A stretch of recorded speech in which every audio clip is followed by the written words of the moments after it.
A podcast listener named Sue says, I get such a benefit from your easy-to-understand explanations. I'm 68 and work full-time with no intention of retiring for many years. Since I have to pay additional income tax this year, I'm thinking about contributing to a traditional IRA to avoid it.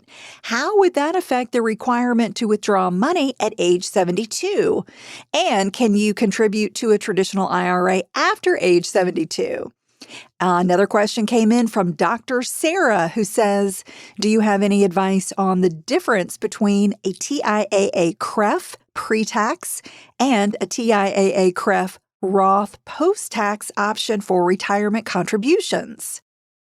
Thank you so much for those excellent retirement account questions, Sue and Dr. Sarah. If you've been listening to the show for any length of time, you know I'm a fan of using retirement accounts because they come with tax advantages that make your money go further. The only downside is that you must follow some strict account rules. And while they may seem a little confusing at first, I'm going to cover 9 of the most critical retirement account rules everyone should know, no matter if you're employed, self-employed, unemployed, or retired. And along the way, I'm going to answer Sue and Dr. Sarah's questions. Hey friends, I'm Laura Adams, and I'm so glad you downloaded the show. If you're new here, I'm an award-winning personal finance author and have hosted Money Girl since 2008. I also work with select brands as an on-camera PR spokesperson, consumer advocate, voiceover talent, and multimedia creator. Here on Money Girl, my mission is to help you get the knowledge and the motivation to prioritize your finances. It's that simple. We're going to help you build wealth and have more security and less stress. So if you like what you hear, I would love for you to take a second to subscribe to the show, and even better, leave a 5-star rating or review. That's a really easy way to give back to the show if you're getting value from the free content that I love giving you here. I'd also encourage you to participate in the show by leaving a comment or a money question. You can do that by calling 302-364-0308 or send an email using my contact page at lauradadams.com. Today's episode is number 740, called 9 Retirement Account Rules Everyone Should Know. Let's get started. The first rule everyone should know is that you must have earned income to contribute to a retirement account. That includes workplace plans such as a 401k. It includes self-employed plans like a SEP IRA and individual retirement accounts or IRAs. You can put money in a tax-advantaged account if you have taxable compensation during the year, like a salary or any wages, tips, bonuses, commissions, or self-employment income.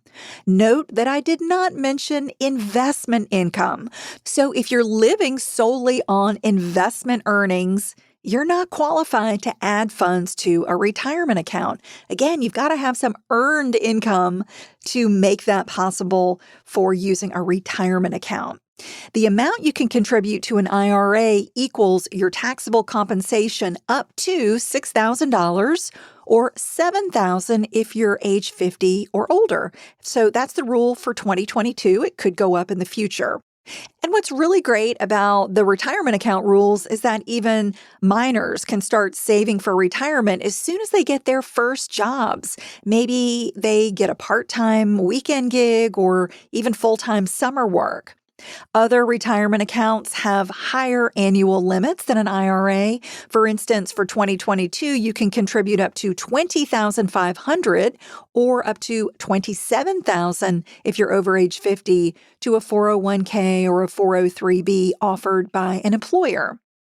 All right, so I want you to make sure you understand that one, that first you've got to have earned income in order to contribute to a retirement account. The second rule is that spouses without earned income can have an IRA.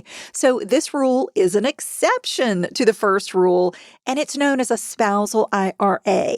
If you're married and you file a joint tax return and only one of you has annual compensation, the non-working spouse can still max out an IRA using your household income.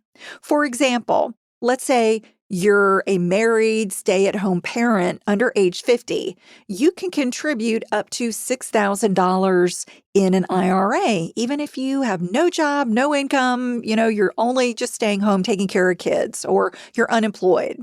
So let's say you're unemployed and over age 50. You could use your household income to contribute up to $7,000 in an IRA. Rule number 3 is that you cannot own a retirement account jointly. So this trips up a lot of people because tax-advantaged retirement accounts can only be owned by an individual, even when you're married. There's no such thing as a jointly owned IRA or a jointly owned 401k.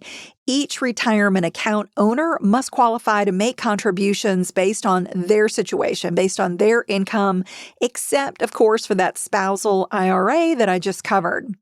However, a minor's parents can make contributions on a child's behalf up to the allowable limits, but you can't deposit funds in someone else's retirement account if they don't qualify for it in the first place. So to make contributions for a child, that child has to have earned income. Again, it's either got to come from being employed, or it could even come from self-employed income. Rule number 4 is that you can contribute to more than one retirement account. You can open up and contribute to as many tax-advantaged retirement accounts that you qualify for. They might include a traditional IRA, Roth IRA, workplace plans, and accounts for the self-employed, such as a solo 401k or a SEP IRA. However, your total contributions can't exceed the annual allowable limit for a type of account. For example, if you have at least $6,000 in earned income and are under age 50, you could contribute $2,000 to a traditional IRA and $4,000 to a Roth IRA in the same year. But you can't put $6,000 in both of those accounts. You can even max out an IRA and a retirement account at work in the same year. However, when you or a spouse have a workplace account, your tax deduction for a traditional IRA may get reduced or eliminated depending on your income. And I've podcasted more details about that in the past. So, if you're interested in learning more, I have a link in the transcript for this show to a podcast called Can You Contribute to a 401k and an IRA in the Same Year? That goes into a bit more detail. The 5th rule is that contributions to a traditional retirement account are tax deductible. Traditional or regular accounts, these are like traditional IRA, traditional 401k, they allow you to make pre-tax contributions. In other words, you don't pay tax on the money you contribute in the current year. Instead, taxes on your contributions and earnings get deferred until you make withdrawals in the future. And that's what Sue asked about. And Sue, I definitely recommend contributing to a traditional retirement account at work or a traditional IRA as a legitimate way to cut your taxes.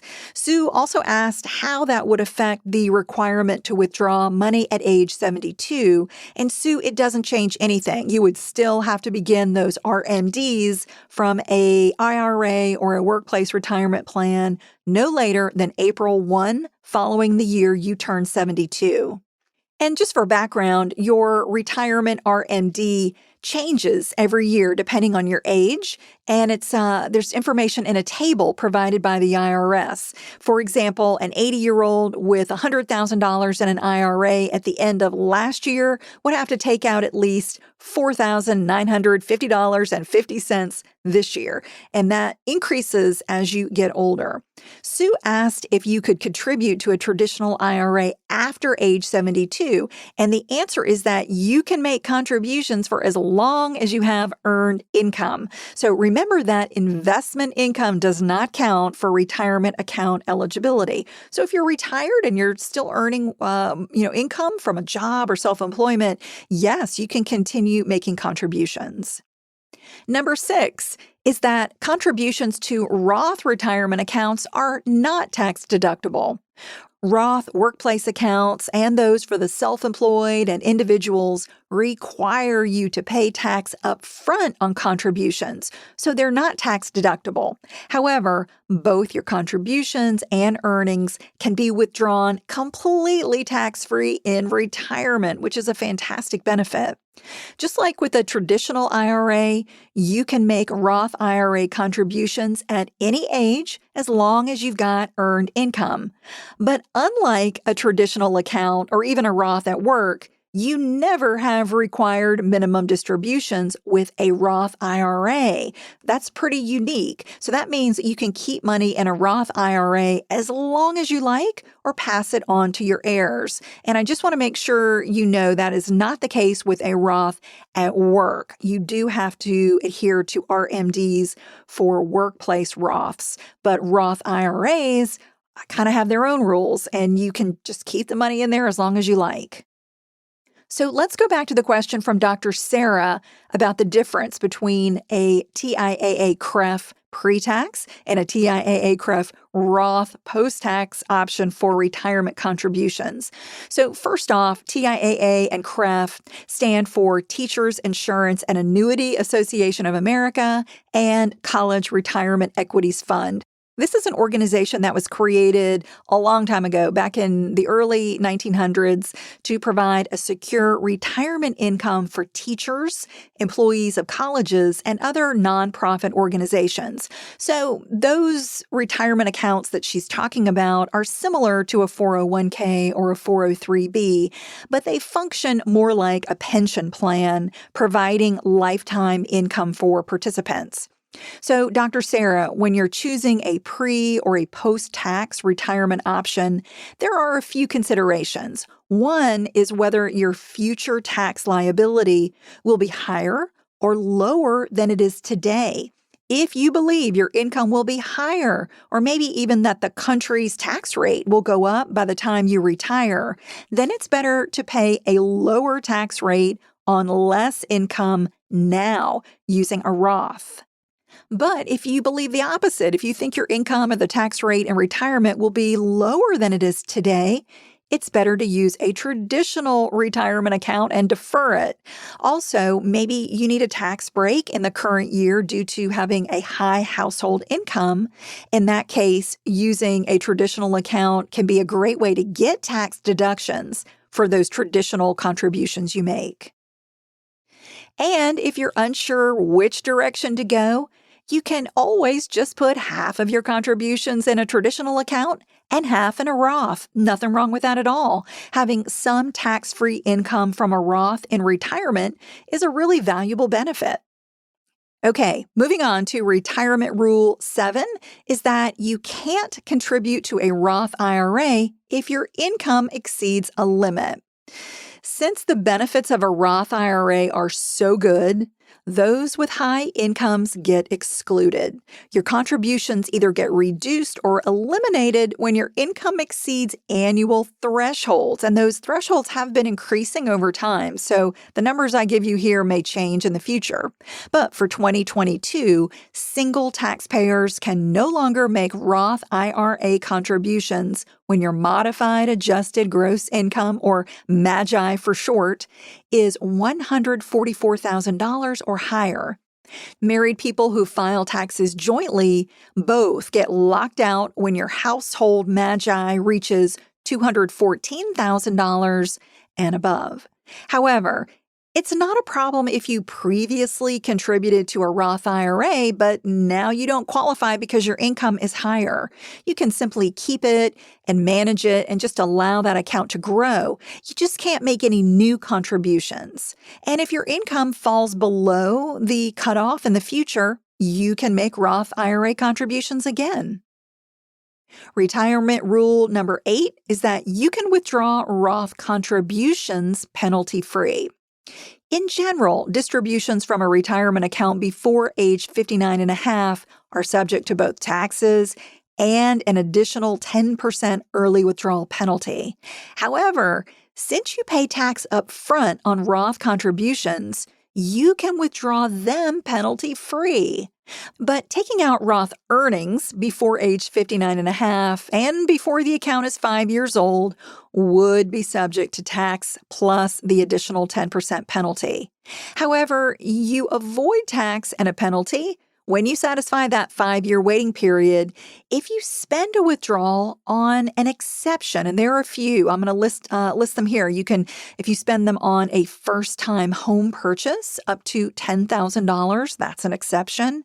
Education expenses, a birth or adoption, unreimbursed medical expenses, health insurance premiums if you're unemployed, and distributions made over time in what's known as substantially equal periodic payments. So those are all situations where you get to avoid that penalty. And lastly, number 9 is that you have extra time to make specific retirement account contributions. You have until April 15 or the next business day if it falls on a weekend, following the tax year to contribute to individual or self-employed retirement accounts like an IRA or a SEP IRA. For example, if you want to fund your IRA for 2022, you have until April 17, 2023. However, workplace retirement plans only allow contributions in the current year. Therefore, your final contribution to a 401k for 2022 must be on or before December 31st, 2022. Remember that it's up to you whether you want to contribute to a retirement account. If you don't make contributions, that's okay. Your account stays open indefinitely. But aiming to max out as many retirement accounts as you qualify for is the absolute best way to create a secure financial future. Before we go, I want to invite you to connect with me on Twitter. My handle is @Laura Adams, LauraAdams, or Instagram, it's Laura D. Adams. And lauradadams.com is my personal website where you can use my contact page and learn more about my work, books, and money courses. That's all for now. I'll talk to you next week. Until then, here's to living a richer life. Money Girl is a quick and dirty tips podcast. It's audio engineered by Steve Rickyberg with editing by Adam Cecil. Our advertising operations specialist is Morgan Christensen. Our digital operations specialist is Holly Hutchins. Our marketing and publicity assistant is Davina Tomlin. And our intern is Brendan Pica.